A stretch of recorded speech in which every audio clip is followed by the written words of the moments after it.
So the evolution of my work and the Fat Man series, which was a very prominent series of mine in sculpture, I think the only series of sculpture ever made, in fact. It started again in the 70s when Thatcher was around, and it was a really ghastly time. 1984 was 1984 in London. There were cameras everywhere, there was burglary, there was violence, there was a police state, there was leaded petrol. And in the environmental started to become present, both in Greenpeace and in Amnesty International. It started to offer a more sensible, a more relevant discussion than money. And I joined forces with the environmental groups. I worked with Greenpeace, not only in terms of fundraising, but also designing a couple of objects for them. Fortunately, it didn't go forward, but nevertheless, it was part of the process. And it was during the environmental process that really triggered the Fat Man series.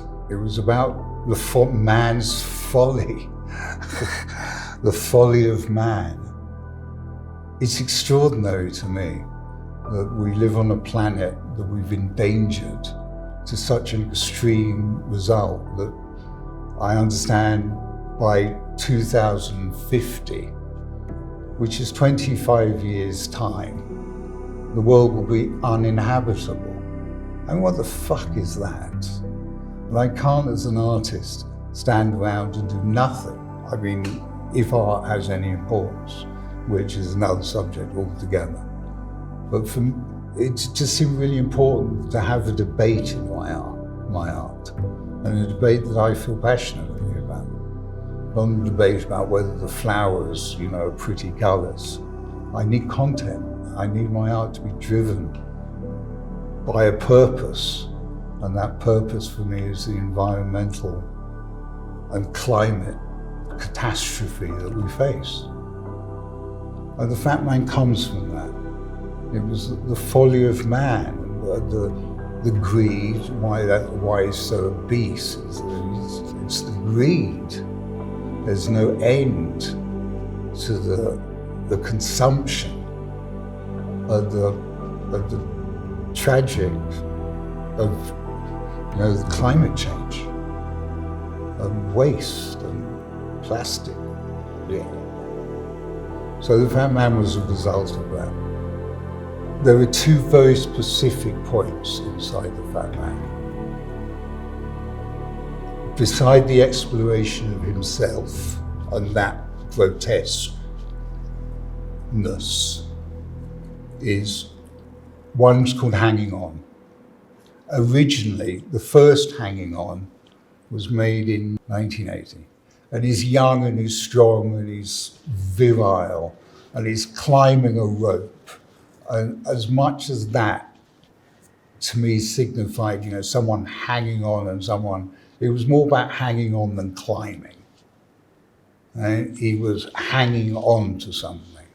And he evolved some 30 years later, I guess, to the hanging on, or hanging on just, which is the Fat Man hanging on, but he's not hanging on to a rope, he's hanging on to a cable by his fingertips.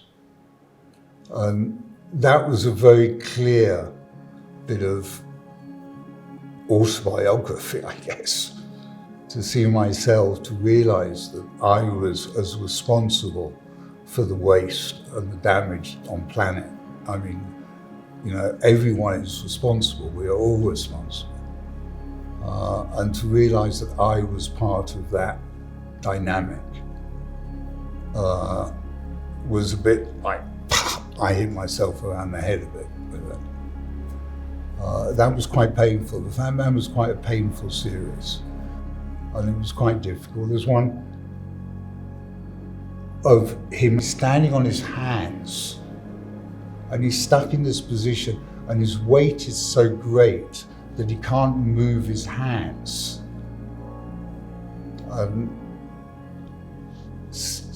completely idiotic. But that seems to be the situation that we've created here on Earth.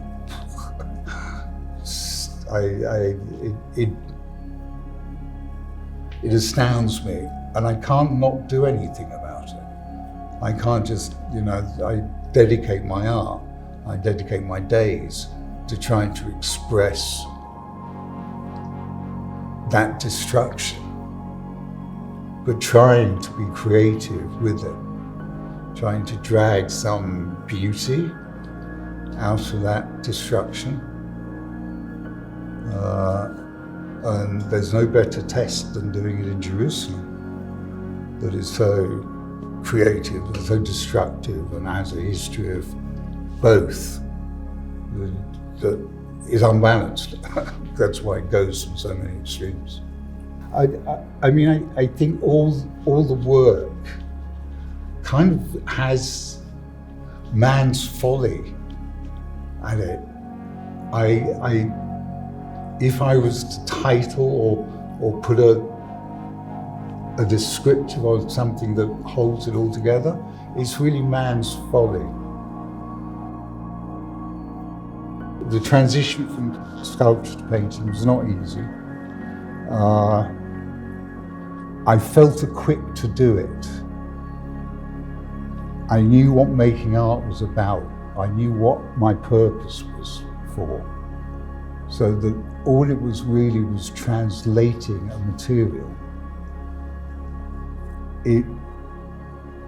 What I needed to do was to find something that I could hang my ideas on. I tried still lifes, I tried landscapes, I didn't try portraiture. I tried a few different approaches. And very quickly I realized that the use of oil paint wasn't the use of oil paint that I wanted. I wanted layers, I wanted depth. I wanted to surprise myself. I don't believe that an artist should make something that he knows he can make, or she. I think we always need to be making something that we can't make but want to. So everything that one does as an artist is another step forward. And that to me is important. And painting, I never took a lesson in painting. I avoided all formal painting. I learned stone carving, I learned casting, etc., but I didn't learn painting. I used to walk away from the painting studios. So that coming to it after having made sculpture for so many years was like completely new. And that was really exciting. And I needed to find where and what was I going to do? How was I going to approach the subject? I guess ultimately the subject is the idea that there is a point where destruction and creativity have this incredible tension between them. And it doesn't, it's minute, but the repercussions of both, in my desire, is for it to become creative. The creation of something, not the destruction of it. And that's what I hope all my art does, is that it creates something. I know by painting destruction and fire and apocalypse, I'm making a creative act out of it. Can other people? I see that there is an act of creation in it, not an act of destruction. It surprises me how many people see creation in it. And I'm great. I'm thankful that they can see creation in it. I'm thankful that the attitude of the viewer is the desire to see creation. Hey, yes, it's inherent with us. So yeah, one of the privileges for me as an artist is being able to spend time on stuff. I don't need to do things quickly. I like doing things slowly. I demand myself as an artist that the craft of a work of art is important to me. And that takes time, it takes resilience, and it takes risk. That's a really nice thing about painting, is that there's always a risk involved. Always a possibility of putting down the wrong color, in the wrong place at the wrong time. It is for me. I tend to mix my color and then daub it straight into the middle of the canvas. So basically I'm trying to repair my mistake, which leads me into pattern, the repetition of color. It gives time through a painting to recognize moments that are similar, gives it narrative that exists.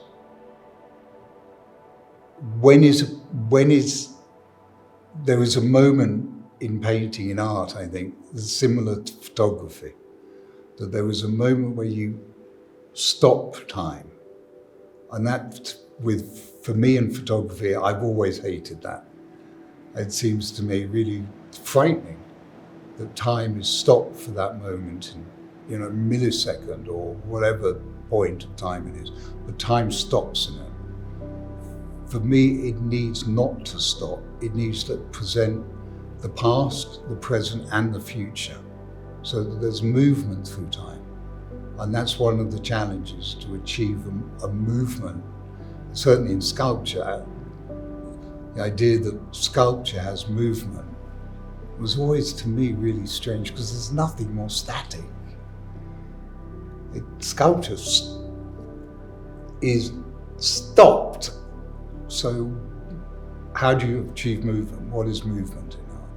And that's in painting too. The repetition pattern, I think, enables that.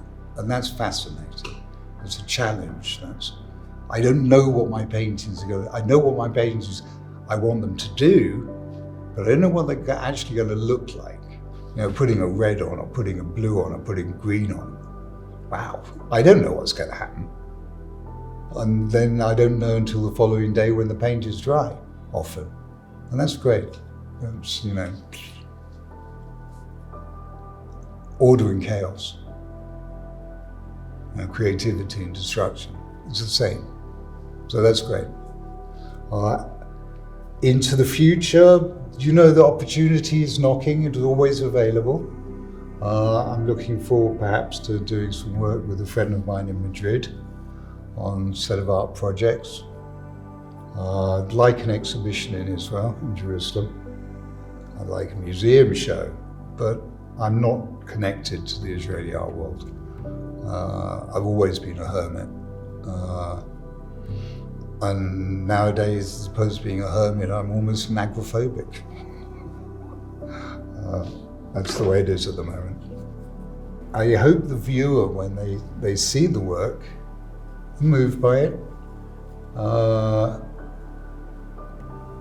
It's interesting when people see it, the painting.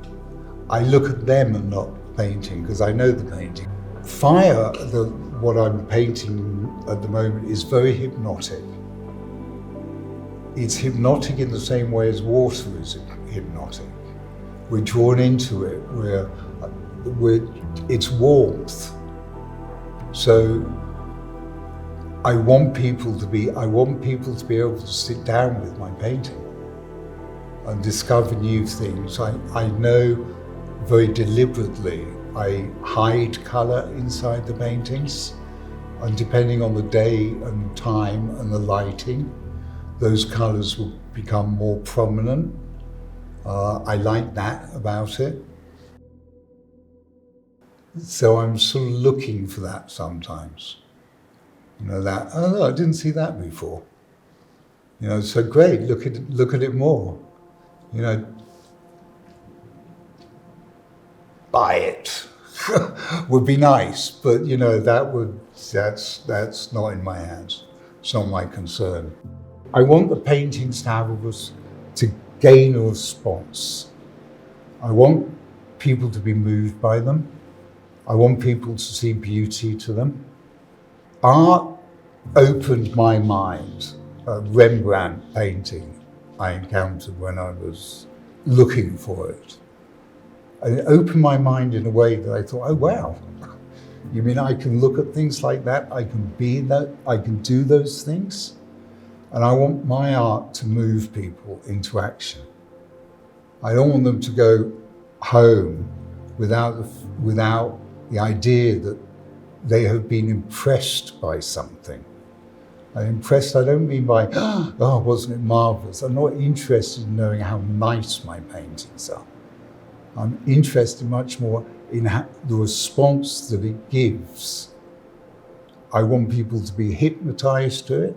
I want people to be drawn into it, and at the same time drawn out of it. And I want them to step back, elevated by it, made to think about it, have doors open in their mind. I mean, I know I'm asking a lot, but that's where I aim my paintings for. If the painting is gonna, I as the maker of this, it needs to elevate me. And if it's not elevating me, then it's wrong. And if it's wrong, I can change it so that it does elevate me. And I want viewers to be elevated in a similar way, in any way. You know, I want people to forget their shopping list when they look at my painting. You know, there are more important things going on. There's things that we have to be active in. And I think art activates people, activates the imagination.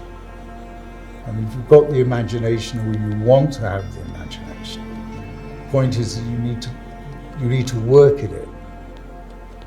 You know, it doesn't, you know, how many of us look at a painting for 10 minutes? I mean, we don't. We look at a painting for 3 seconds.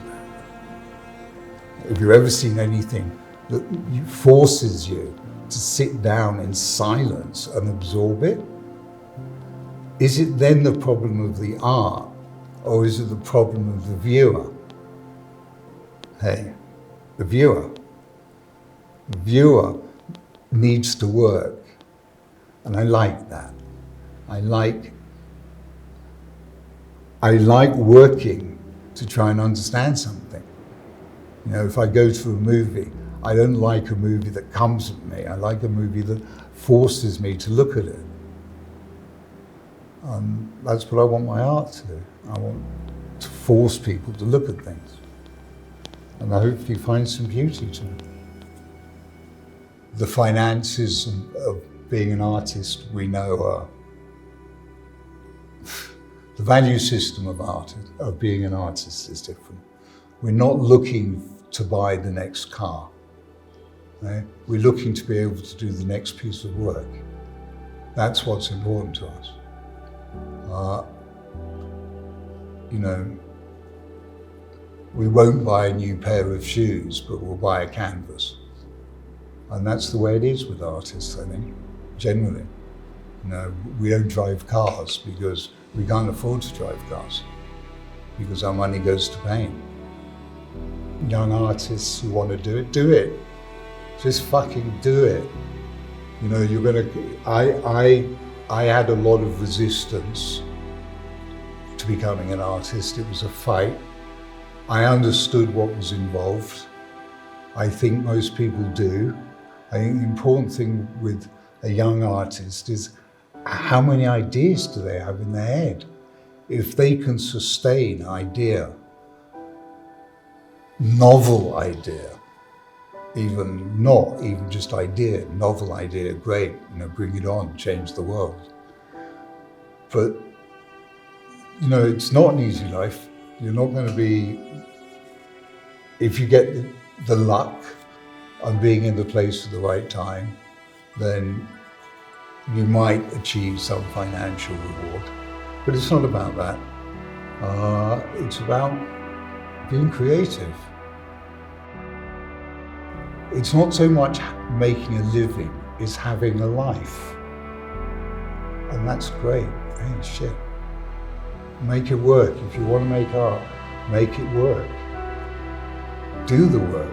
It's a lonely business sometimes. It's not, you're on your own. You're the only person who can make the art. So do it. Find something to say. There's enough to say. It doesn't need to be new. It needs to be sincere. It needs to have integrity. You're the artist. You have to have the integrity. So search deep and become an artist. Contribute. Write. Art's not only painting, or it's not only sculpture. It's writing, it's music, it's cooking.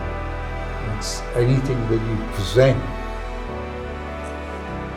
with the knowledge that you're making something can become art. Give it that moment where art exists in everything you do. Making love is an art, as we know. Being able to make love is even a greater art. Do it.